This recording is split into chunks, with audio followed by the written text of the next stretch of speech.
tea journey. It's been a long journey, exciting, enjoyable, and no regrets.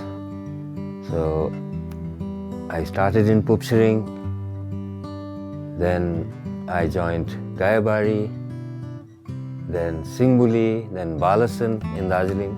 These are the 4 gardens I worked in Darjeeling, and then shifted to Nepal, 1994, December of 1994, yes.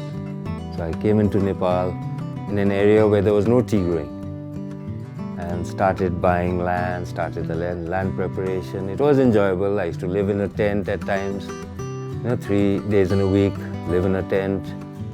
And I enjoyed working with the simple village folk of Nepal, and the mountain folk. And it became part of my lifestyle, like living in the wilderness, working with the village people. So I set up a garden there, around 400 acres, planted it out, set up a factory. And while I was doing that, I was offered a job in Thailand. It was an experience, 2 years living in the hills of Thailand. And then came back, set up Junchebari. I started Junchebari from scratch again. So again, it was buying land, getting the land prepared, nurseries, clonal nurseries, then planting, contour planting, and finally set up a factory and started production there. So it was in Junchebari that I started trying out this and that and making oolongs the rudimentary way, smelling the tea, touching it, feeling it. And Junchebari, we were the first to start specialty teas in Nepal. Darjeeling had not yet started making specialty teas when we started in Nepal. From Junchebari back to Gurase, and from Gurase back, I was offered to take over this Everest tea estate. It was an abandoned plantation. From Everest to Siddha Devi. So this was, I think, one of the most challenging projects along my journey, because it's in a very remote place. It was very challenging, but again, I enjoyed it, so I have no regrets,